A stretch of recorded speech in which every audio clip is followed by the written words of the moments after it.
I'm very glad to introduce the final keynote speaker of today's event, Printsmann, my dear colleague from Tallinn University Center for Landscape and Culture, who is going to share the experiences of an ongoing Interreg project called SustainBaltic.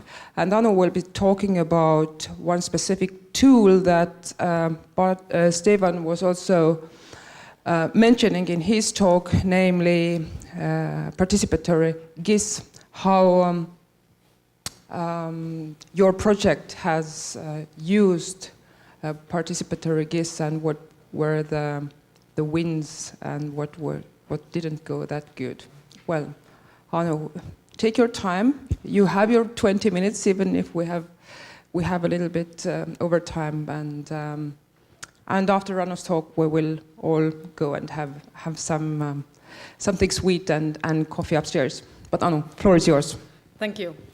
So I'm sharing my experiences from another Interreg project and take you to the completely another setting that you have heard until so far. So the project name is SustainBaltic, and it's from Central Baltic Interreg program from southern Finland and Estonia.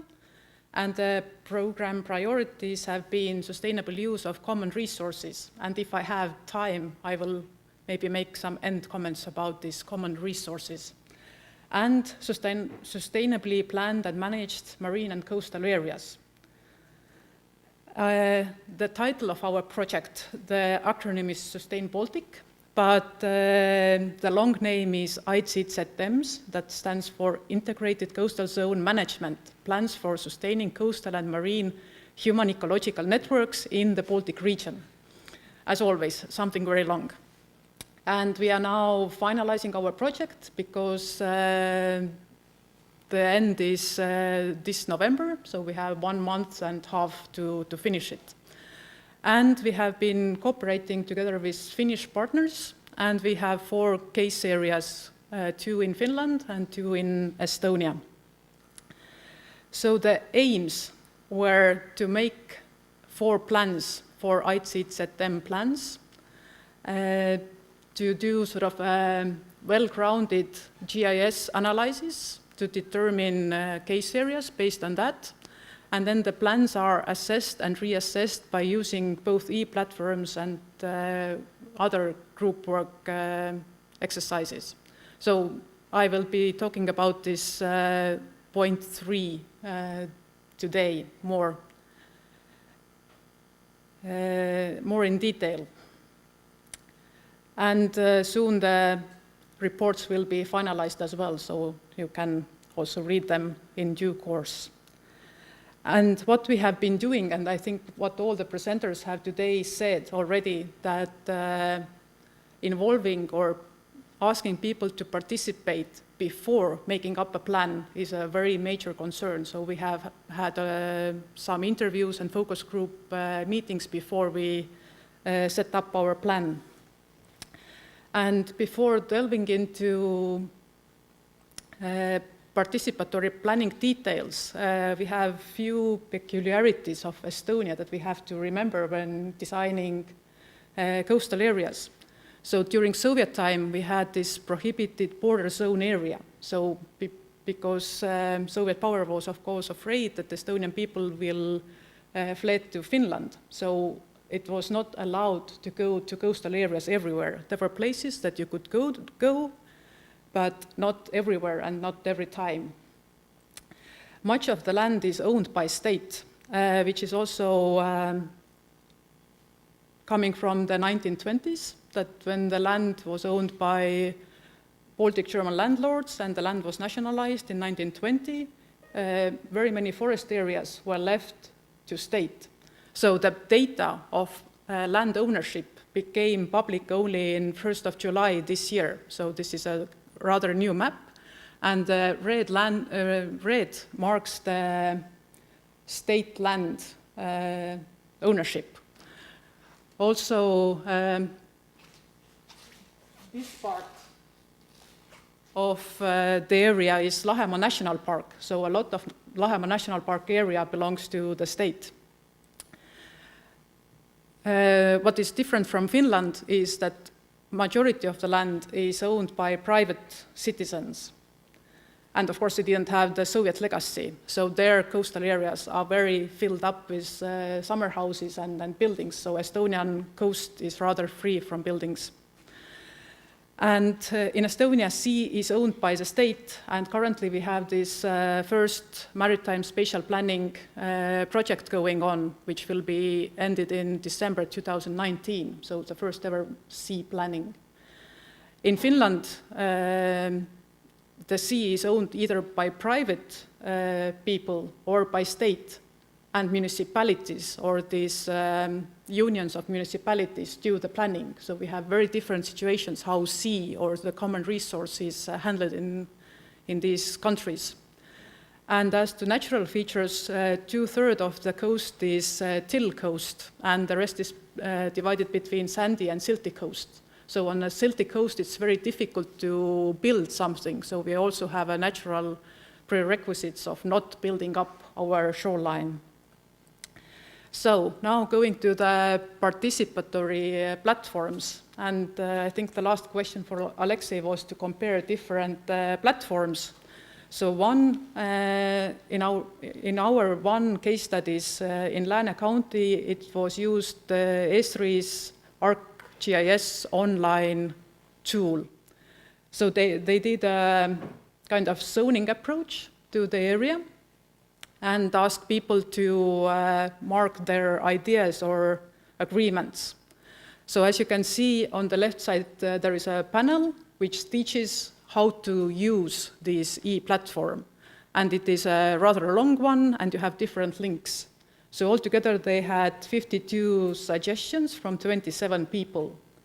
But to my mind, if you have this zoning approach and you have these different zones on coastline, it's very difficult for a commoner or lay person to mark or to disagree. You see where your house is built, and then you start maybe thinking where the borderline of the zone might be.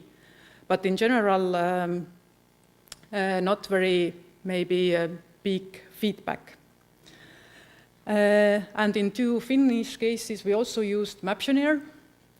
So, and how it basically works is that you have questions, and you have these dots that you can mark on the map, map your favorite places, and then you have a question about the place you marked, that you have a multiple choice question and also open answer options. And in this Sadakunda case, it was 67 respondents who answered at least one question, and 374 visitors in total. And some results also from the Sadakunda case, that it was asked that what kind of new services would you need in this archipelago. And it's very similar with Estonia, that you need fireplaces, cafes, kiosks to buy ice cream and water, and public toilets. But it's very singular things that if you do sort of regional planning or sort of wider area planning, it's very detailed information where you need this public toilet. But if you do this zoning, so you have either very large areas or very detailed feedback to come together in the end. And Kogemäe-Joen case was a little bit more directed to ecosystem services. And I think if it's in scientific realm, ecosystem services has been quite a buzzword for 10 years now. Then I think in normal world, normal people, if you ask that, have you heard of ecosystem services, very many people say that they don't know what it means. And also to apply it in questionnaire is a bit tricky, I think. So I come to the case area that we did. We did something different from the other case studies. We didn't have this zoning approach because we thought that it's a kind of activity plan or management plan. The areas are either, there are also areas, but also points and lines.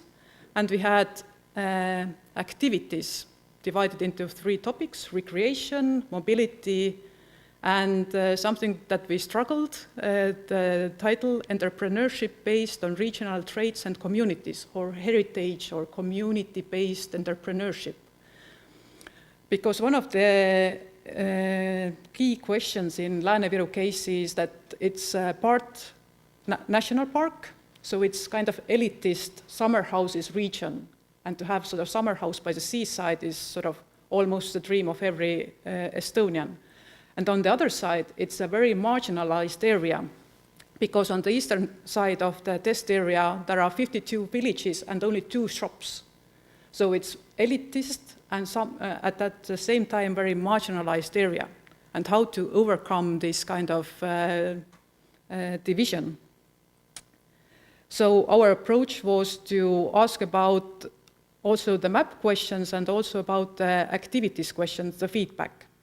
And we had this Maptionnaire questionnaire, and I see if I can... So we also had very different questions on the questionnaire, and I don't go into all the details. Should be in English, also available. And then there are also background questions, open questions. And you can also have map questions. And we didn't do sort of the difficult thing that they can mark lines and areas, but only points. So for example, you can, if you have a propositions, you can see, you can zoom in. And there is sort of a question about development of housing areas, which are purple ones, and about forest areas. So you can click on to show one or the other. You can put the position that I have something to say here, and then you can save. So basically, this is how it works. And also we had quite a lot of these mapping questions and open answering questions. So we had a very long questionnaire, which is against all how it is advised to do. But we were very happy that actually we had 133 respondents to the questionnaire. So we thought it was quite a lot. So you can also have this Likert scale reactions too.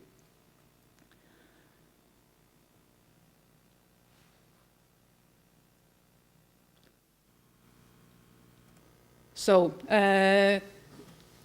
coming towards the conclusion, I think dissemination is quite crucial, because we had municipalities, Facebooks and home pages. We had email listings of active people. We had posters hanging out in sort of public meeting places, shops and bus stations. The turnout was quite unbelievable, because we didn't really do this. In another project where I have used Maptionnaire, we were having tablets, and we were going and asking people in tablets to fill out the questionnaires. And if you have a meeting like this, if you have a lot of tablets, you can gain a lot of information. What I was surprised was also that cartographic literacy is relatively good, that no hand-holding was needed, but people completed it on their own. And also not so age and gender biased, as we had our youngest respondent was 10 years old and our oldest was 82. I think for Maptionnaire it's good that you have the possibility to select map layers, because usually if you look at plan, regional or city plan, you have 32 layers that you have it. And for normal people to read through all these layers is very, very difficult. But here you can have sort of a singular layer presented and ask. And the order of questions, with every questionnaire set up, we had sort of more important questions in the front, but also sort of the medium response rate was around 60-70 answers, as none of the questions was compulsory. And even in the end, the questions got 50 clicks, so it was quite unbelievable for us. With working with digital maps is that zooming in options, I think, even amplifies the fact that people tend to put, I need a public toilet here. That as a regional planner, it's very difficult to deal with this kind of information. Still sort of simple ideas used, that we didn't ask them to draw lines, that where you would like to have a hiking trail, then it would be a possibility to draw a line, so we didn't go there. But it is possible. Feedback and new info, because we asked for new info, and we also proposed already something, and now we can get the feedback into our plan. But the plans cannot be too fixed. I think also today's all presenters have said that the planning has to be flexible to take all this feedback in. And much of planning has very little to do with spatial aspects, at least in this project. A lot more with management and how things are arranged, not the spatial distribution of it. And I think although these cross realities are immersive and nice, nothing replaces personal chance encounters, and also these nice coffee table meetings. And also that it's not only generating ideas, these public and personal encounters, but also it is already a planning process. If you connect people who didn't know each other before, and new ideas, and they can sort of go and do something together afterwards. So it's already a part of planning. And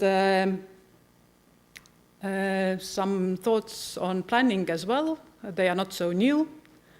That collaboration is needed on every step of the way. We didn't call it a plan because we had a 2-year project, so you really cannot do a plan in Estonia so fast, or official planning, so it's a management plan. What we encountered was that sometimes people don't understand what planning is, that if you have this planning,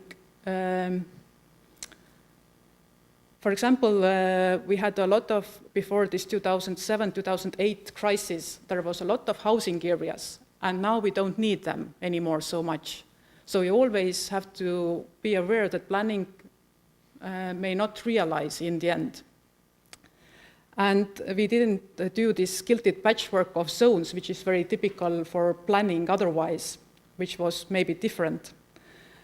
And if people made a lot of comments on digital maps, then when we had these public meetings with paper maps, people are very reluctant to draw on the paper maps. So you have this digital is more clickable, and the paper, you don't want to draw on it. And people really have their own areas where they go. They don't go overall the areas. Also, if I ask for students to do Tallinn thematical plan, to come up with Tallinn thematical plan, then they sometimes are amazed that a large area needs a lot of expertise and knowledge, and it's very difficult to do. And some final thoughts, that all these sea areas are secluded, and people appreciate peace and quiet. And it can be elitist and marginalized at the same time. And planning in the sea is very difficult because the borders drawn on mainland have some meaning, but in the sea they don't. So it's really different. It really makes you think planning otherwise. For my personal revelation in this project has been that Estonia has been now independent almost 30 years, but we don't go to the sea. We are not really sea nation anymore. And I thought that in 30 years that I personally don't go to the sea, but I thought that maybe everybody else is doing this. Not really. And also people living less than 20 kilometers from the seashore don't feel connected to the sea. So, thank you.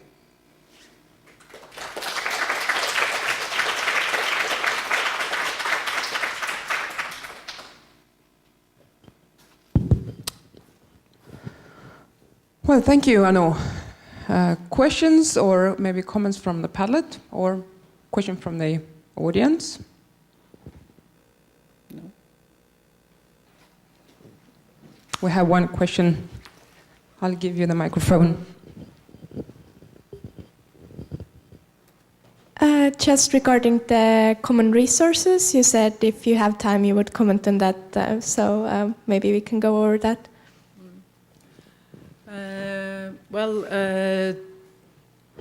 Sea is a common resource. Although it's owned by state, we all can use it, but we don't somehow. And also, what is common resource in Nordic countries is every man's right or everyone's right, meaning that you can freely roam in countryside. And actually we were investigating also access to the beaches, because it has been said in Estonia that everywhere you have the signs of private land, don't enter. Well, actually you can enter, and very many people actually know it. You just, from sunrise to sunset, you have the right, if you don't disturb, and you don't go to the yard of the person, so you can actually go on foot. And also that we have this building restrictive zone in the beaches that keeps our coast rather building free if to compare to Finland. And if you want to promote sort of green or sustainable tourism, it's a possibility. In Finland, in Archipelago, they have really the problem that it's privately owned and they have everyone's right, but they don't have this free building zone. So it's how to use and manage sort of the common areas. And I think, yeah, in Estonia, sea is underused. Economically, blue growth, vesiviljelus, and so on. Well, we have a comment from Alexi, which I'm not going to read, you can read by yourselves. But the question is, which platforms of citizen participation have you used beside Maptioneer? Please tell more about pros and cons of different platforms if you have any experience. I have this Maptioneer, and then I have seen this ArcGIS online works. And I think the pros and cons are that ArcGIS online needs more, like I said, there was a long panel how to teach you can put points and lines on the map. So I think sort of we need easier approach to how to make comments on the map. And I think Tallinn City has an app in mobile that you can also place your ideas. So it's very common to have sort of a point on the map and then say, I like it, I don't like it, something could be here. So it's also sort of a simple step towards so collecting ideas is easier, but to give feedback for real planning, it's more complicated because you have several map layers. Well, thank you, Anu, and good luck finishing the final report of the project.